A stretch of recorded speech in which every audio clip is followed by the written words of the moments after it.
Oh, we're live. Hey Facebook! This is our first time being live on Facebook. This is my first time being live too. Yeah, we're both first timers. Facebook Live. Leland, this is his first time live. So what we'd like to do is talk a little bit about Jake Myers' new movie that we are raising money for right now called Computer Hackers. Some of you have donated already, and thank you so much for that. We really appreciate it. Thank you so much, everybody who's already donated. I think we're up to like 3,300, a little over 3,300 already. Trying to get to 15,000 in the next 12 days. So again, everyone who already donated, thank you so much. That's such a huge help. And go ahead, sorry. Yeah, and we're looking to get to that 15,000. So for those of you who haven't, we're going to be talking a lot about the movie, a lot about what's gone into it, what's going to go into it, and some more reasons why you should continue to support it up until we reach that limit. So from there, let's talk to Jake a little bit about what he's done previously. So Jake, Yeah. you've been a filmmaker for how long now? I mean, I studied making film at UIC, and then I did a bunch of art stuff, like art videos, but actually making feature-length films, that's been the past 4 years of my life. Nice. Yeah. And when you went to art school, is that what you knew you wanted to do? Well, I wanted to make videos, but also I wanted to teach, which is what I do. I'm a Chicago public school teacher. I teach Video Jones College Prep. It's an amazing job. Like, the stuff that the kids already know going into the class is amazing. The videos they make, they're amazing. And a lot of them are going to help make this movie Computer Hackers. Yeah, I think it's pretty. So this will be the youngest people you've worked with in a movie, right? Yeah, it's mostly like my friends, like people our age in all of these movies. Yeah. Yeah. This will be pretty interesting. Are you going to approach kind of directing them any differently than you would, like, say, Atra or Ben or anything like that? Right.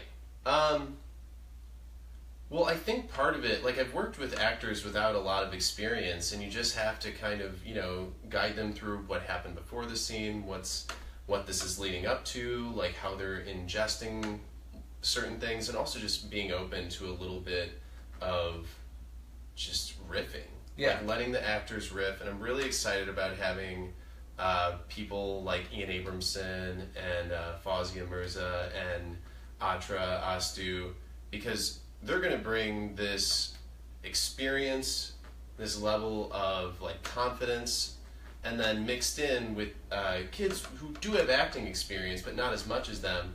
Like, I think it's going to be a really cool combination. I'm curious to see what ends up panning out. Nice. I know some of those kids had like way more experience than like I felt like Joe or Will or I when we did Triumph. Like I was looking at like their credits for like the stage stuff they've done. I was like, oh damn, like these kids are good. Looking Glass Theater. Yeah. Right. Like being the leads in theatrical productions and student films. Yeah, they're incredible. Nice. That's awesome. And like this one's going to be a little more scripted than improv, right? Well, there is a script. Like, yeah, actually there's an wrote actual a script. script. That's pretty cool. And the script, I had a bunch of help from comedians and also some writers, and I had a bunch of help from students. So I feel really good about the script, but in those moments, like, I do want improv. I want it to feel natural. I want it to feel like fun. Nice. Yeah. Well, yeah, everything you've done so far, I feel like it always comes through like that. Cool. Yeah. Thanks. Yeah, totally. Also wanted to talk about being a teacher. Like, I mean, that's is that one of the biggest influences on this movie, Computer Hackers? Absolutely. Something that I'm always aware of is the privatization of education. Yeah. This idea of private companies coming in saying, we're going to teach kids, we're going to do it better. These public school teachers, they're idiots. They don't know anything about anything. We'll fix it. And what it ends up being is a cash grab. They just try to figure, all right, we want to spend this much so that we can keep most of it for ourselves. Yeah. So what ends up happening is they prioritize making money over students, which is, it's awful. Yeah, and terrible. it's something that doesn't happen with public schools. And I thought, what is like the most intense example of like privatization of education? I was like, oh, just stick a kid in front of a computer program. Yeah. Instead of spending the $7,000 per student that it actually costs. Yeah. I thought, yeah, that's something a company totally would do. Totally. I mean, they're doing for-profit universities. Like, right. Why wouldn't they go down another level to high school? Right. And Betsy DeVos is advocating for virtual schools. She's like, no, you should just sit a kid in front of a computer, and then I collect a lot of money, and whatever happens with the kids, it doesn't really matter because I already got the money. Yeah, and then they're not at risk for bear attacks either. Right. It's helpful. They're at home, safe. Right. So I hope this doesn't end up being a documentary. Like, that would be a real tragedy. Kind of like people are talking about like Idiocracy now. Right. Where they're like, oh, it's like real life. It got a little too real. Yeah. Yeah. So how, like, when you came up with Computer Hackers, what was your first thought process in getting that going in your head? Or is that yeah, it was kind of that. It was just talking about the like privatization of education and just trying to take it to its logical conclusion. And I think sci-fi has that capacity to just think, all right, hypothetically, things are going this way. What's the dumbest, worst outcome? And this was it. I was like, yeah, this is going to be the dumbest possible thing. Yeah. And it's driven by scarcity, like most sci-fi. Well, scarcity or abundance. But yeah, like lack of resources for teachers and automation taking everyone's jobs. I thought, yeah, let's see what happens if some jerk tries to automate teachers. And it doesn't go well. It doesn't go... Well, it goes well for him and his investors initially. It goes very well for them. But then none of the kids are actually, like, using the software correctly. And the graduation... They're like, kids are not on track to graduate. And also there's a bunch of hackers trying to stop them. Like, we want schools. Like, this is not cool. What you're feeding us is lies. So they have resistance to that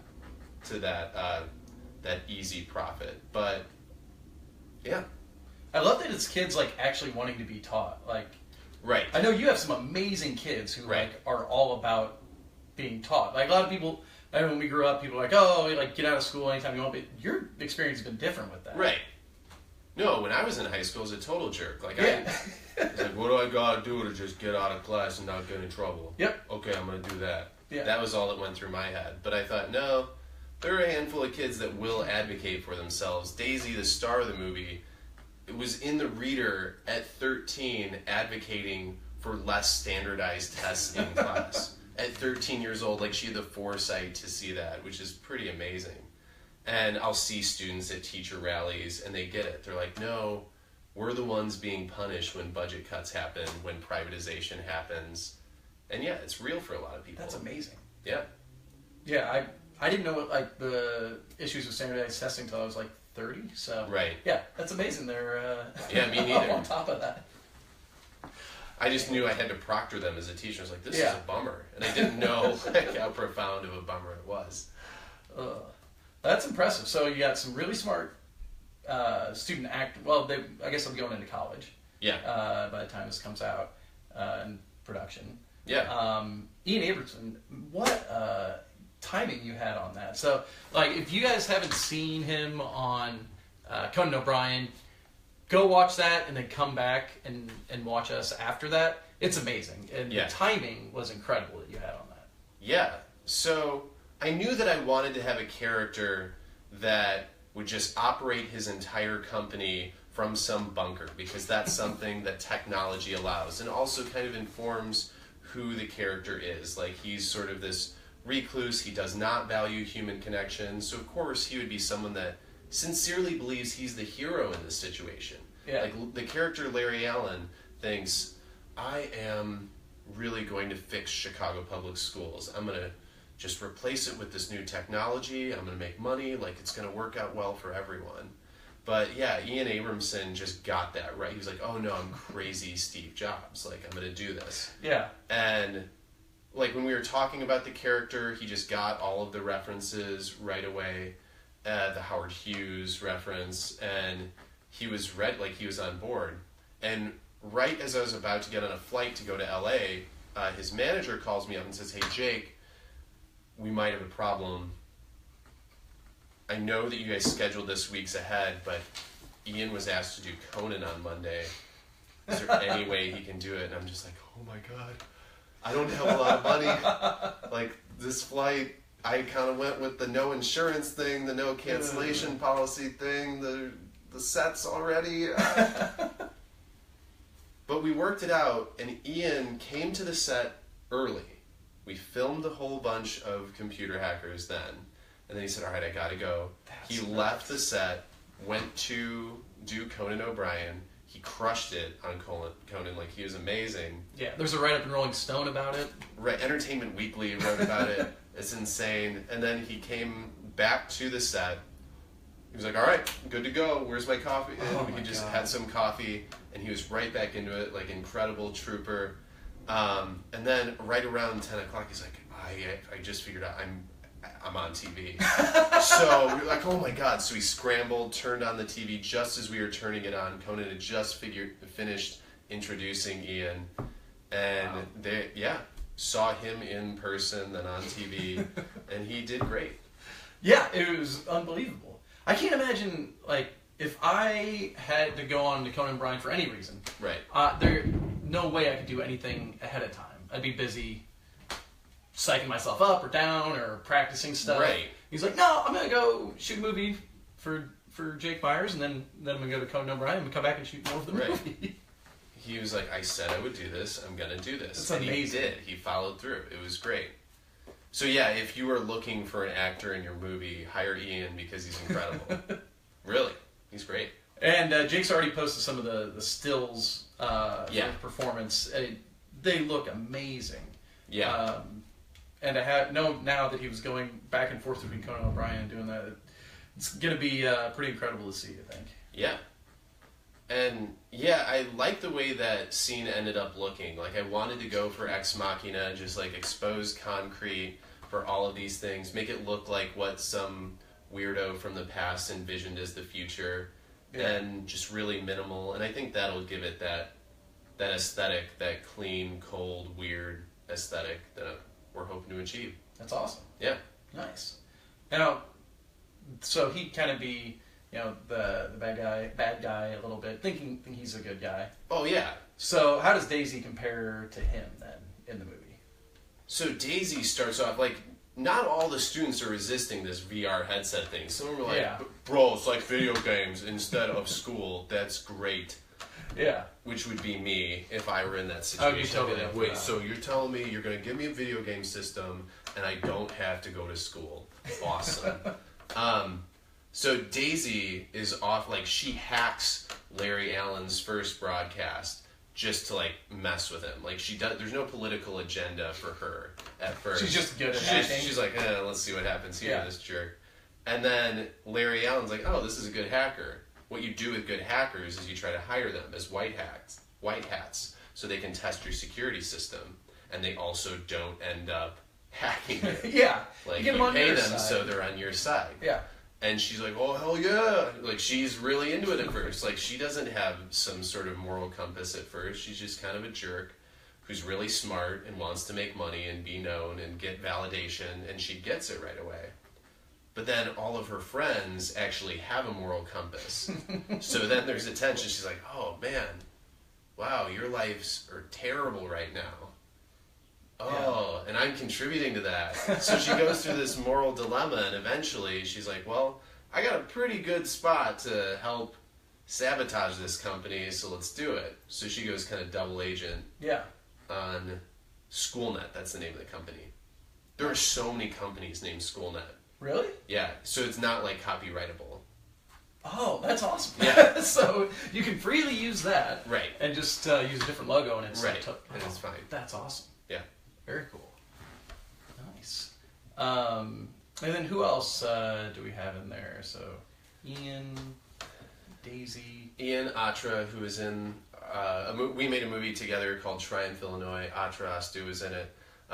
She's going to play one of the hackers. I think it'll work out because Daisy's like 5'10", like she's super tall, so she makes everyone around her look like children. Nice. But Daisy's actually a teenager. Atra's our age. Yeah, that's pretty good range because she was like Joe's superior Right. in Triumph, and now going down to high school. It's Right. awesome. And then we've got another young talent, Mia Viven. She's amazing. Saw her in a play called, I think it was Gender Breakdown, and it was in Collaboration in Wicker Park, and she was amazing. She was like the standout performer there.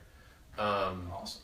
And then one of my current students, Kenton Kaiser, who's the lead singer of this band Boys Noise, and he's just... Are they the next Twin Peaks? Yeah, they're the next Sweet. Twin Peaks. So Twin Peaks and Chance the Rapper both graduated from the school that I teach at, Jones.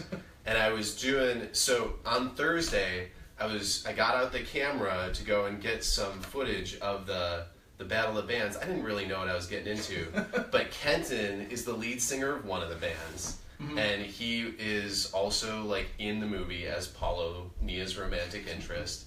And then So he's Colin, he's awesome. Colin, who plays Sam, who's like kind of the annoying rich boy that fawns after Nia and like sucks up to Larry, is the lead singer of another band. Damn.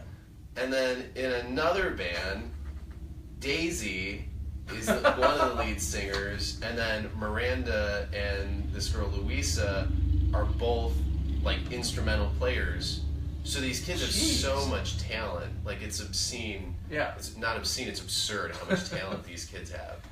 Are they going to college for any of this stuff? Or they have like other plans for like business? Like, they sound incredible. Right. A couple of them are studying film, like going on to film school. Very cool. So you've inspired them to go on to do that. Oh God, I hope it pans out. If that's the case. Yeah, one of the parents actually came up to me, Louisa, who's the assistant director on this, came up to me and said, yeah, Louisa decided on film school. Like, she wasn't happy with me at all. And she went up and it's your fault. And she pushed me with her finger. Was she like, you're tall, so was she way shorter, like pushing, like... Oh, she pushed up. Yeah. Yeah, no, she wasn't super tall. I think it was a friendly gesture. I'm going to interpret it that way. Because otherwise that's, really intense. That's awesome. But yeah, it's great. Like, those kids are great. Yeah. And I think they're going to do just fine. Like, the things that they're making in high school, way better than any garbage that I even made in my undergrad. Like, I couldn't even come close to making that sort of stuff. That's awesome. Yeah. Very cool. I guess for this movie, what have you learned from past movies? Either good or bad things you want to carry over from your past things to this movie? So in my past movies, it's mainly been about, all right, can I do this? Like, that's been it. It's been, all right, I want to make a movie. Can I do it? Yeah. The first one was, I can totally make a bad action movie. I can do that. And then I got just a mix of funny people and also wildly inexperienced people, just like a bad action movie, and just said, all right, we're doing this. And we did, and we just like went through it. Like, we knew the basic things, like you need to shoot this way, and then the next one, I thought, I can totally make a found footage horror movie. Because, like, they're cheap, and I'll just lock everyone in one location for 5 days. Yeah, 5-day shoot. I mean, we did a 5-day shoot, and that's what we could afford, and that was the story that ended up happening. And then Triumph, I was like, I can totally do a mumblecore movie. Just get a bunch of funny people into a room, just let them talk, and that's what it was. And I thought, it was funny. But I think with this one, I focused on I want to have that same energy, like, can I do it? Be scrappy. Be as scrappy as you can. Yeah. Find a solution no matter what. Like, even if we don't get to the 15,000, the movie's going to happen. Yeah. But let's get to 15,000. But yeah, like, that same scrappiness, that same, like, calling people that you know, asking for favors, asking for people to get on board and help out in whatever way they can. So if you can help out in some way, please do. But also, with this one, I focused on having a narrative arc that's pretty classical. Like, having that story structure that carries people through a 90-minute movie and, like, keeps them interested. Like, there's a love interest. Like, the character grows. Like, there is a definite, like, first shot, protagonist, second shot, antagonist. Like, following those sorts of things so that it can reach an audience beyond just my friends. Because so far, I mean, I feel like between your friends and the country of Australia. Right, yeah. Yeah, Australia, also Walmart, but I feel bad. So one of my movies is currently in Walmart. It's called Conspiracy Theory. It was originally called Lake on Fire. Distributor thought Conspiracy Theory would sell better with Walmart customers, and it did. So that's going pretty well. And then the other one, my first movie, is now called Bad Attitude, and that's going to be in Walmart's in July. Oh, sweet. And you're in that one too. Yeah. So film distribution is interesting. I want to make something where the advertising matches the product. Yeah. So I feel confident about getting this seen by people and getting it some sort of distribution, whether that's online or DVDs.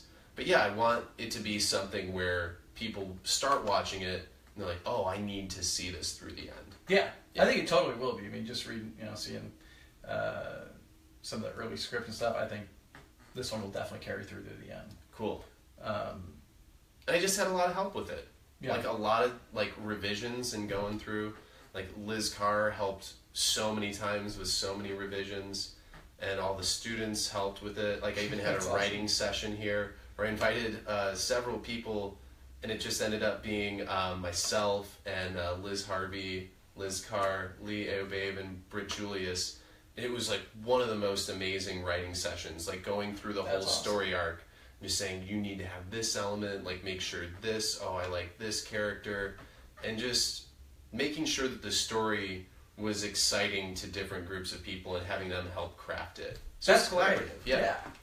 Yes, I felt like, I mean, the experience on Triumph, we were making it what we thought was a good movie without checking with too many other people. Right, for white boys. Exactly, yep. Making what they thought was hilarious. So it was like, how many dick jokes can we get into this movie?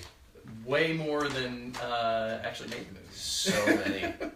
But they were pretty funny. They were good dick dick jokes. Yeah. Some went on for like 10 minutes, but right. But anyway, that's awesome to hear. So this is like way bigger scope than anything you've done so far. Yeah. Yes. I mean, like a legitimate, like with Conspiracy Theory, Bad Attitude, and Triumph. I mean, it was getting by on whatever money was laying around, right, and stuff like that. Like this one actually needs money to be made. Yeah. Right. Which is like way different than what you've done before. Right. We have a few people who are in SAG. You have to pay them. We had one person in SAG last time, Liz Harvey, right, for Triumph.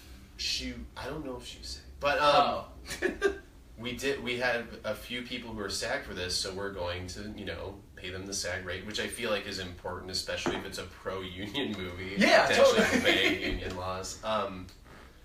But yeah, I'm really excited about this one, and I think a lot of the pieces are fitting together. So there's still that element of being scrappy, like finding what locations we can get for free, costumes, donations, because still, like, if you look at movie budgets, $15,000. Yeah. The lowest, what a micro budget is anything under $200,000. That's an ultra low budget movie. Yeah. There's no other category below that. So $15,000 we're scrapping. Yeah, I called the Chicago Film Office to see if we could get a tax break. Did they start laughing for this movie? And they're like, "Well, what's the budget?" And they're like, "Is it $1 million?" I'm like, "No, right. It's 15,000." They're like, 15 million? No, 15,000.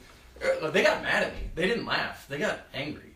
They're like, "You don't get anything for $100,000." Like, whoa, okay, sorry.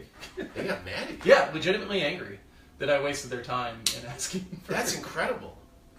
Which, I mean, that just shows how, it's micro budget this is. Right. They're very nice people. Right. they explain a lot of things. Yeah. But yeah, it's, what we're doing isn't common. Yeah. Like, what would this movie be, like, say, like, a Hollywood studio wanted to make this movie. Right. Like, what would their budget be for doing this, you think? I don't know that they'd make this movie. Yeah.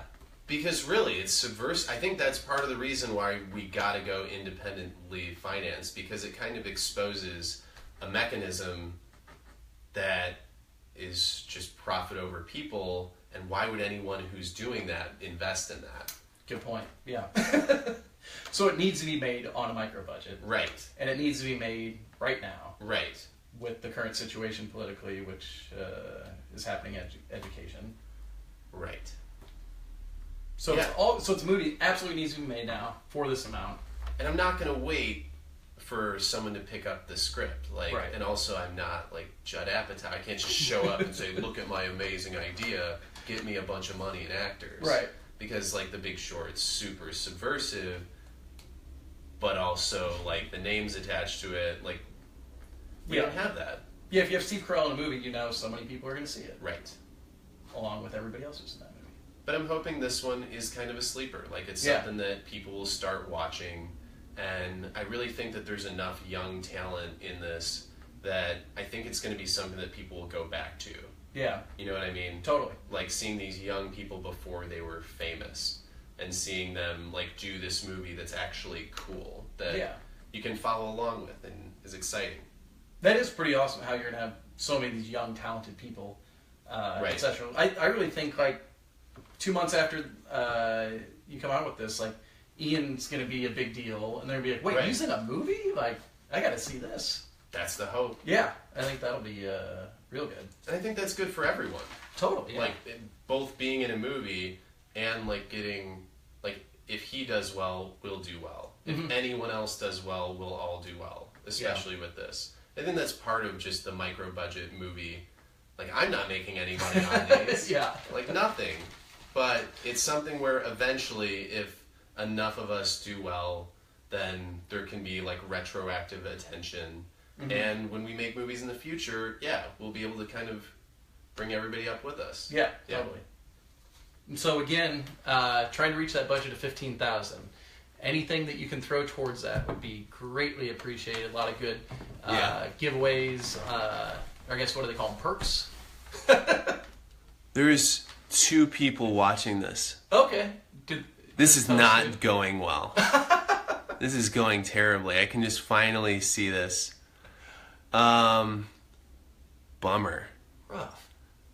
Hey, if you're out, just look at us. All right, I'm gonna go back.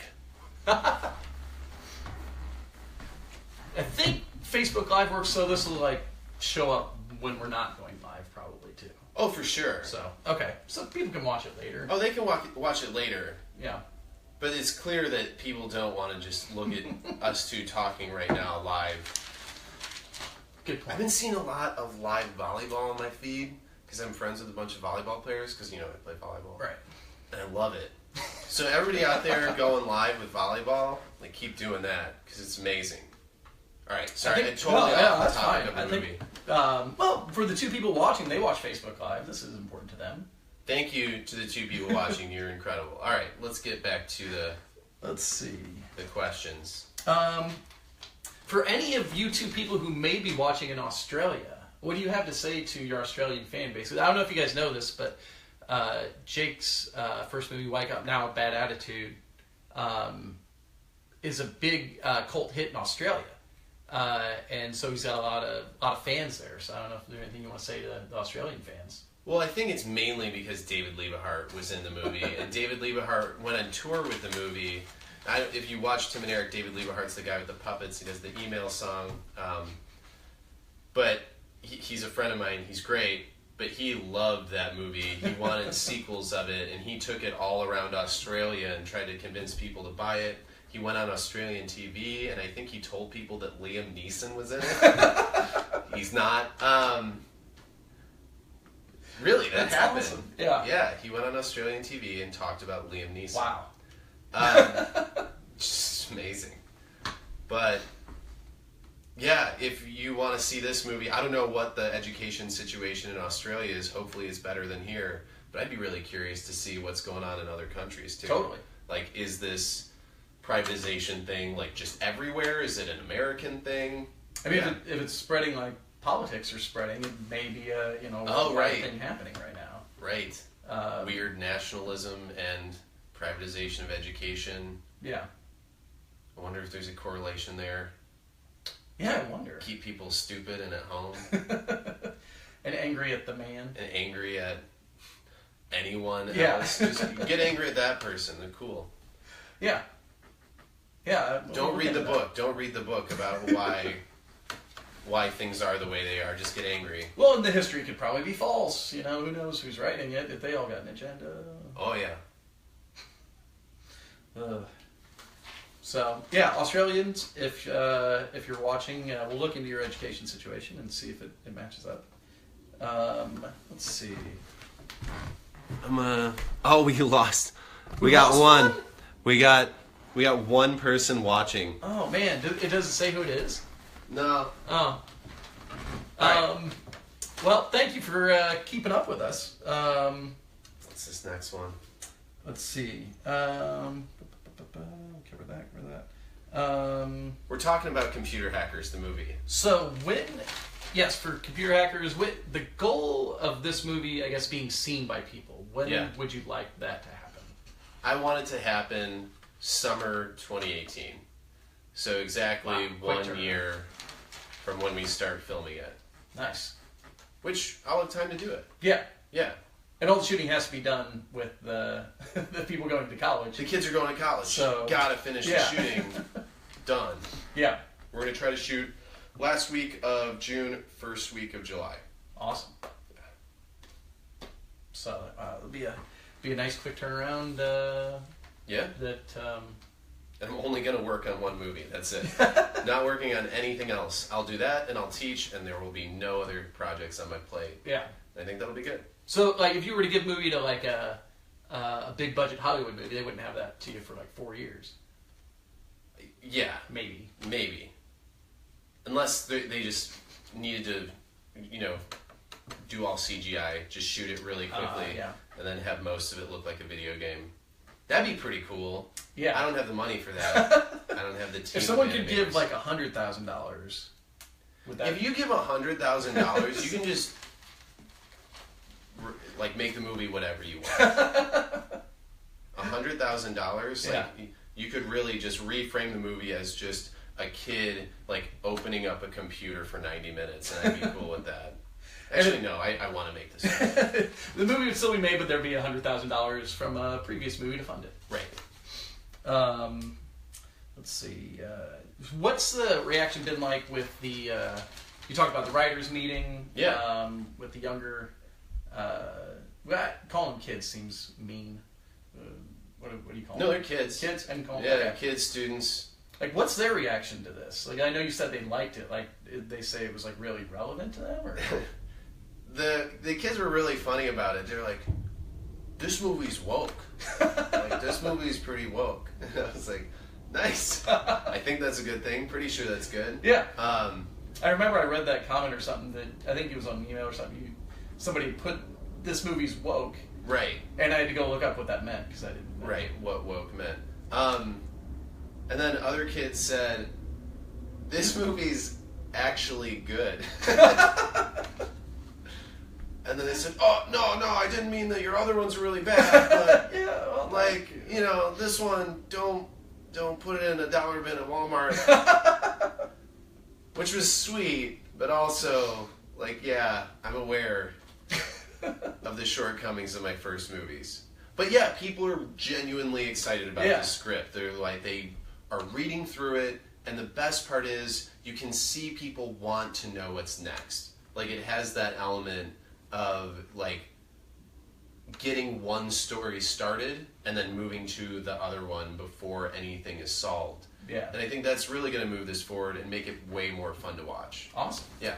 Yeah, I think I know when I read it that early draft, it was I wanted to get done right away. It was great. So that's amazing. I'm really excited. People read the script. Yeah, that's actually nuts. read it. People actually read it. So thank you to everyone who actually read the script. So if you want to see this movie being done that we're talking about, please give a little bit of money on that Indiegogo page at the bottom.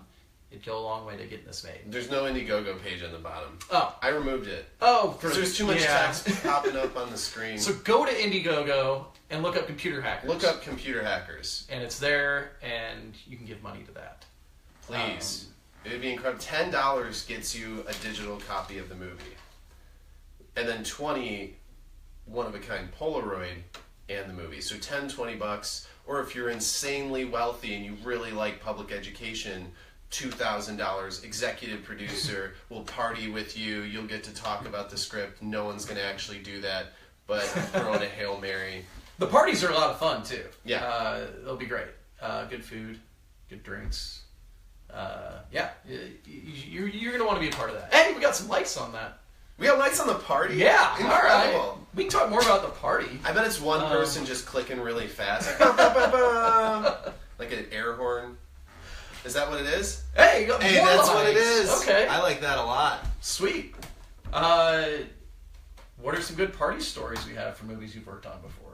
Party stories? From Yeah, movies? let's talk some party stories from movies that you've previously made to let people know what the parties are going to be like. Oh, for gosh. this.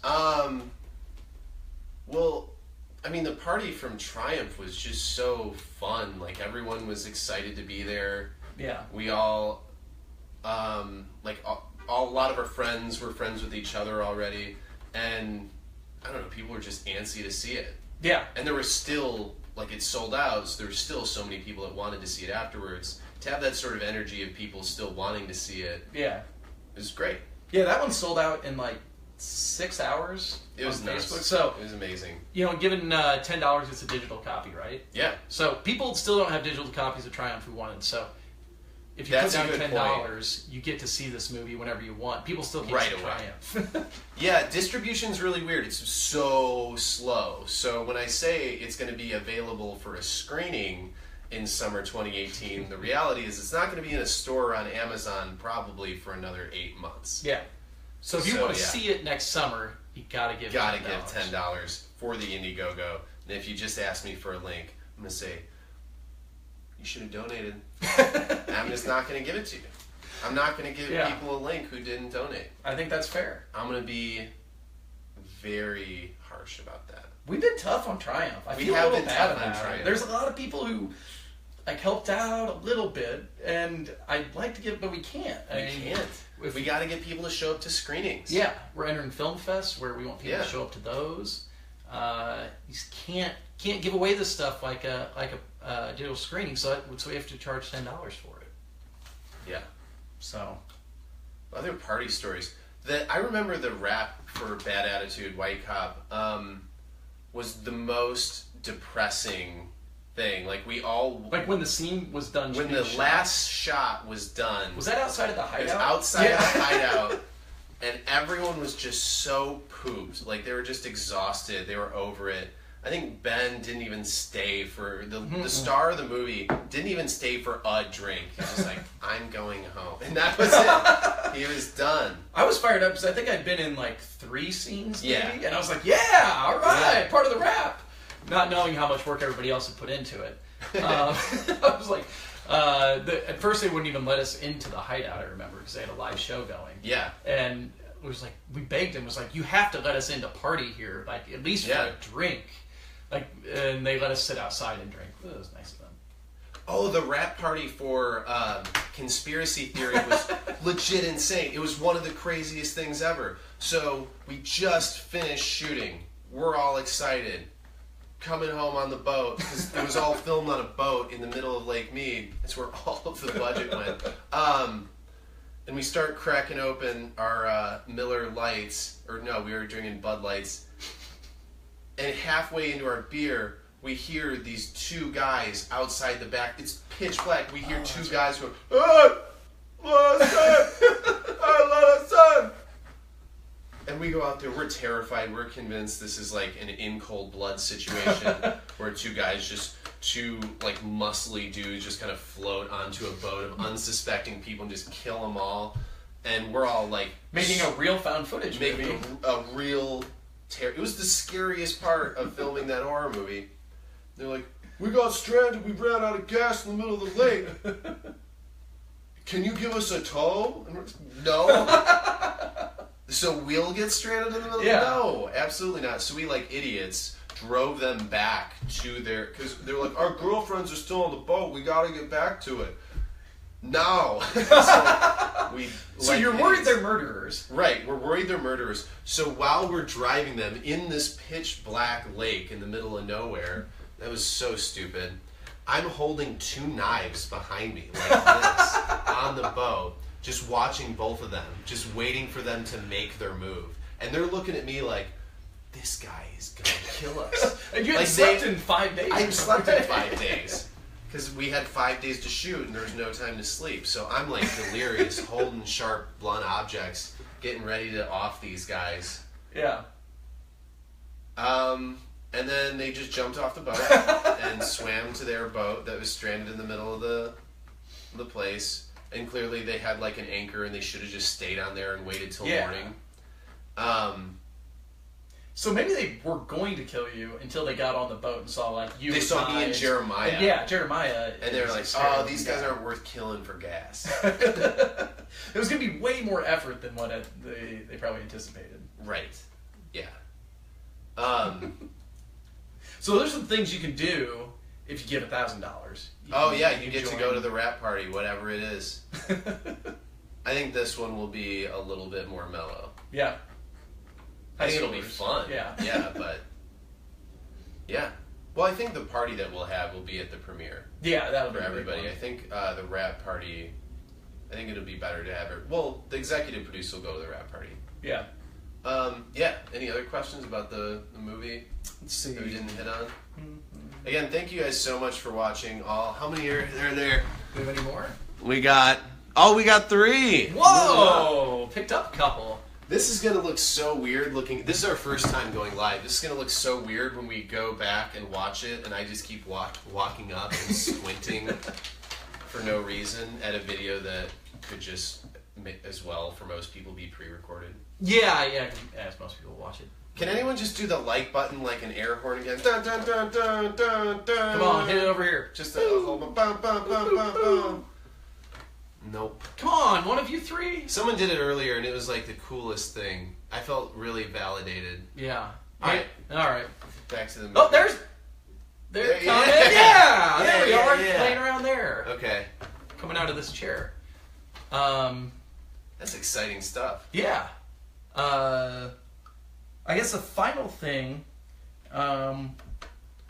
would be, where do you... I guess we talked about where you want this film to go. You want it to be something that people will come back and continue to watch. Yeah. As the people in it get bigger and bigger. I guess what would be your ultimate top goal for this movie? Like, if it could be anything, what would you like it to be? Top goal, it gets into like a mid-tier film festival. Yeah. Like, I'm being realistic here, but I think that would be incredible. Like, getting into a film festival, not like Sundance, sure, but like something below that, where distributors go, where like actors go, and it's something that gets noticed, and then they would take it, throw some money into advertising. I'm dreaming big here. Yeah, no, I want the absolute biggest thing that could happen. They pick it up, they're like, this is a message, this is cool, I can't believe they did this for no money, everyone needs to see this thing. Yeah. And then after that, they throw some ad money into it, and then they put it right onto Amazon streaming, they put it right onto Netflix, and a lot of people see it, and I think that would be just incredible. Just to have some sort of like bigger distribution company, give it validation, give it marketing support, get it out into the world so more people can see it. And then just use that as a springboard to make more stuff. Now people are like, oh, you did this thing. I've actually heard of that. Yeah. And really, totally. just keep building up that film career, that trajectory, and being more ambitious with the project after this. But this one, by far, it's the most ambitious one that I've done yet. Nice. So that's it. That's what the goal of this would be, and you can help make that a reality by please giving some money on the Indiegogo page. Yeah. And making this movie a reality and getting it done as well as it can, so it can get into a mid-tier film fest and blow up. And you will be there. Like, you'll be on the ground floor. You're like, oh yeah, that movie. I donated to the Indiegogo way before it was cool. Exactly. Like, I knew about this movie. which is incredible. Yeah, like you could give money to a very early movie of a successful career, like Ian Abramson or Atra. Yeah, she's incredible. Well, I think this is one thing that I haven't really talked about in my online posts, but I'm really hoping that a lot of people who just value public education in general, like if that's something that you value and you want to see a science fiction movie that at least addresses it, because sometimes fiction is the only way to reach certain people. No, I'm serious. Oh, totally. V for Vendetta hits so many people for stuff like that. Right.